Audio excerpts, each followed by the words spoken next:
नमस्कार दोस्तों, आज आप लोगों को हम आर्थोफॉस्फोरिक अम्ल का निर्माण बताएंगे। आर्थोफॉस्फोरिक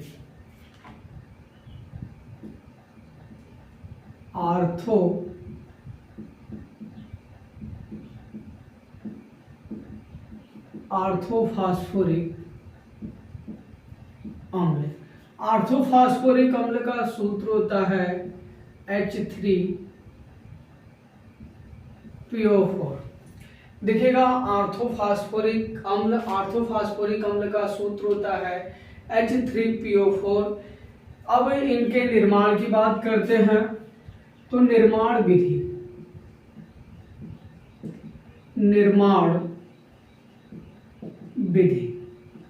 देखिएगा, आर्थोफॉस्फोरिक का जब हम निर्माण करते हैं तो हम फास्फोरस पेंटा ऑक्साइड लेते हैं। फास्फोरस पेंटा ऑक्साइड को हम जल अपघटन करते हैं। जब हम फास्फोरस पेंटा ऑक्साइड का जल अपघटन करते हैं तो हमें जो है आर्थोफॉस्फोरिक अम्ल प्राप्त होता है। तो हमें आर्थोफॉस्फोरिक अम्ल प्राप्त होता है H3PO4। बैलेंस बराबर के लिए इधर हाइड्रोजन 3 है, इधर हाइड्रोजन 2, यहाँ आप 4 करो और यहाँ आप जो है 6 करो। 2 6 12, यहाँ हाइड्रोजन 3, यहाँ आप 4 करो, 3 चौके 12। इधर फास्फोरस 2 गुना 4, इधर फास्फोरस 4, इधर ऑक्सीजन 5 गुना 10 6 16, इधर ऑक्सीजन 4 चौका 16। एक तरीके से ये हो गया। दूसरे तरीके से देखिएगा आर्थोफॉस्फोरिक अम्ल को, ये देखिएगा आर्थोफॉस्फोरस H3PO3, ये हमारा आर्थोफॉस्फोरिक है, ये हमारा आर्थोफॉस्फोरस है।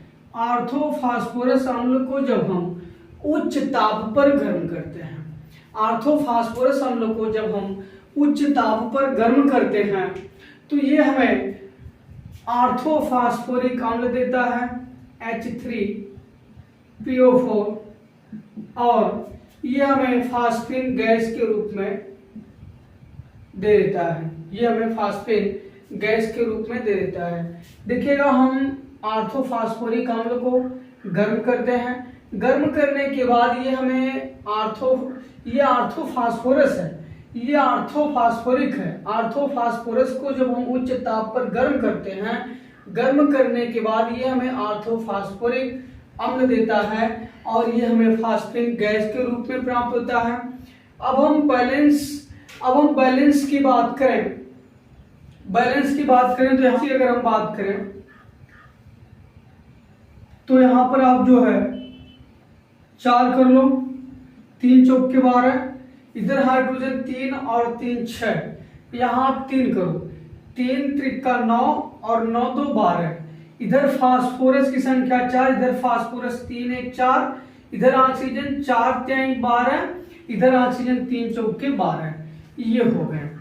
दूसरे तरीके से देखिएगा, जब हम फास्फोरस पेंटाक्लोराइड के साथ जब हम फास्फोरिक अम्ल का निर्माण करते हैं, जब हम फास्फोरस पेंटाक्लोराइड के द्वारा जब हम फास्फोरिक अम्ल का निर्माण करते हैं तो फास्फोरस पेंटाक्लोराइड लेते हैं और H2O जल लेते हैं। फास्फोरस पेंटाक्लोराइड को जब हम जल के साथ उच्च ताप पर इसे गर्म करते हैं, उच्च ताप पर गर्म करते हैं तो ये हमें आर्थोफॉस्फोरिक अम्ल देता है H3PO4, और ये HCl हाइड्रोक्लोरिक अम्ल ये हमें गैस के रूप में प्राप्त होता है। हाइड्रोक्लोरिक अम्ल ये हमें गैस के रूप में देता है। ये PCl5 हो गया, यहाँ पर ये H2O हो गया, यहाँ पर H3PO4 और 5 HCl हो गया। बैलेंस की बात अगर करें तो यहाँ पर आप 4 कर दो, 2 चौके 8, अब इधर हाइड्रोजन 5 और 3 8, इधर ऑक्सीजन 4, इधर ऑक्सीजन 4, क्लोरीन 5 और फास्फोरस 1, इधर फास्फोरस 1। ये रही हमारी आर्थोफॉस्फोरिक अम्ल की निर्माण विधि। एक बार फिर समझेगा, फास्फोरस पेंटाक्लोराइड को जब हम जल के साथ अपक्रिया कराते हैं या जल अपघटन करते हैं तो हमें आर्थोफास्फोरिक अम्ल प्राप्त होता है। जब आर्थोफास्फोरस अम्ल को उच्च ताप पर गर्म करते हैं तो ये हमें आर्थोफास्फोरिक अम्ल और फास्फिन गैस के रूप में देता है।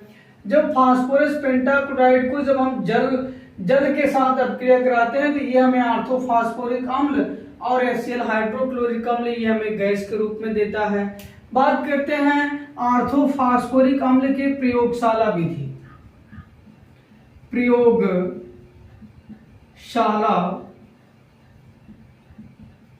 विधि, अब देखिएगा प्रयोगशाला विधि में हम लाल फास्फोरस लेते हैं। प्रयोगशाला विधि में हम लाल फास्फोरस लेते हैं और लाल फास्फोरस को हम नाइट्रिक अम्ल के साथ अपक्रिया कराते हैं HNO3 और यहाँ पर आयोडीन उत्प्रेरक की उपस्थिति में होता है। आयोडीन उत्प्रेरक की उपस्थिति में होता है तो फिर हमें यहाँ पर H3PO और NO2 नाइट्रोजन डाइऑक्साइड प्राप्त होता है और H2O हमें जल के रूप में प्राप्त होता है। बैलेंस की अगर बात करें तो यहाँ पर फास्फोरस 1, यहाँ फास्फोरस 1, यहाँ हाइड्रोजन 5, यहाँ हाइड्रोजन 3 और 2 5, यहाँ पर नाइट्रोजन 5, इधर नाइट्रोजन 1, यहाँ 5 कर दो, यहाँ पर ऑक्सीजन 3 5 15, यहाँ ऑक्सीजन 2 5 10 और 10 और 4 14 1 15। ये रही हमारी जो है आर्थोफास्फोरिक अम्ल के निर्माण विधि। अब बात करते हैं इनके भौतिक गुण की। बात करते हैं इनके भौतिक गुण की। देखिएगा आर्थोफास्फोरिक अम्ल के भौतिक गुण।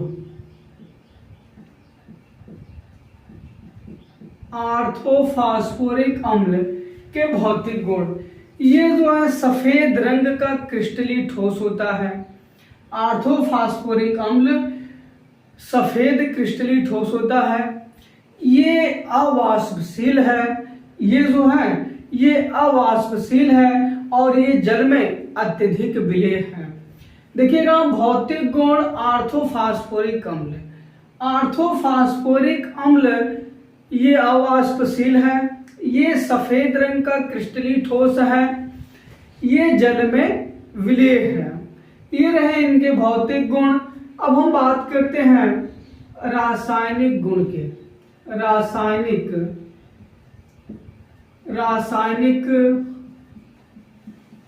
गुण की बात करते हैं। आर्थोफास्फोरिक अम्ल के रासायनिक गुण, देखिएगा इनका जब हम रासायनिक गुण करते हैं, जब हम आर्थोफास्फोरिक अम्ल को गर्म करते हैं H3PO4, जब हम आर्थोफास्फोरिक अम्ल को उच्च ताप पर गर्म करते हैं तो यहां पर ये हमें पायरोफास्फोरिक अम्ल देता है। यहां पर ये हमें पायरोफास्फोरिक अम्ल देता है। उसका सूत्र होता है H3P2O7 और यहां पर हमें H2O जल के रूप में प्राप्त हो जाएगा। यहां पर हमें H2O जल के रूप में प्राप्त हो जाएगा। बैलेंस की अगर बात करें तो यहां पर आप 2 कर दो, यहां पर हाइड्रोजन 3 दूना 6, यहाँ हाइड्रोजन 3 और 2 5, यहाँ फास्फोरस 2, यहाँ फास्फोरस 2, यहाँ ऑक्सीजन 4 दूना 8, यहाँ ऑक्सीजन 7 और 1 8 है।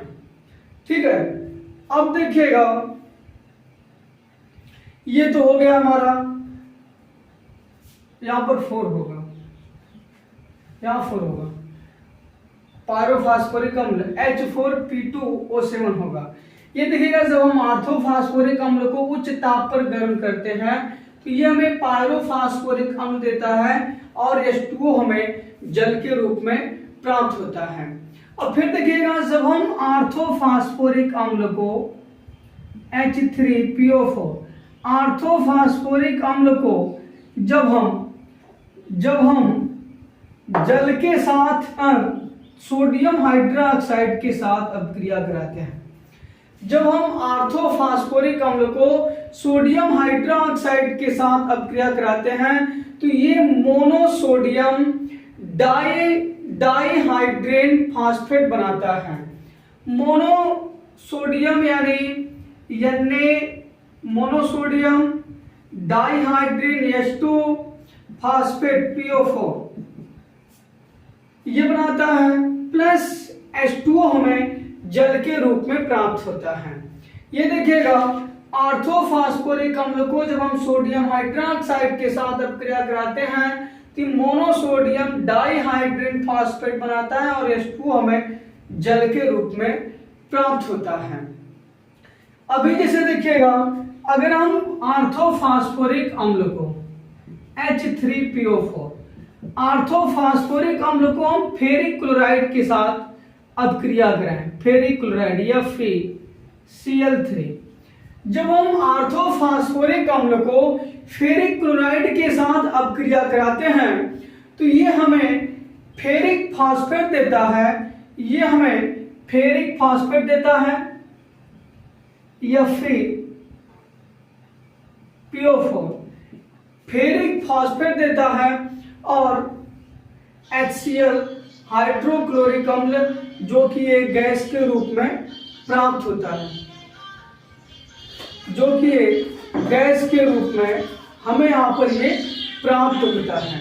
ठीक है, अब हम बात करते हैं ऑर्थोफॉस्फोरिक अम्ल के उपयोग की। ऑर्थोफॉस्फोरिक अम्ल के उपयोग, तो इनका उपयोग जो है टॉनिक बनाने में किया जाता है, औषधियों में किया जाता है, चीनी के शुद्धिकरण में किया जाता है इत्यादि में ऑर्थोफॉस्फोरिक अम्ल का निर्माण किया जाता है। धन्यवाद साथियों, उम्मीद करते हैं कि आपको समझ में आया होगा। अगर नाइट्रोजन फैमिली का आज पूरा जितने भी टॉपिक थे आज हम पूरा कंप्लीट कर दिए हैं। अगर फिर भी कोई टॉपिक छूटा होगा तो आप कमेंट बॉक्स में बताइएगा, हम नाइट्रोजन फैमिली से रिलेटेड अगला वीडियो आपको अपलोड कर देंगे। धन्यवाद।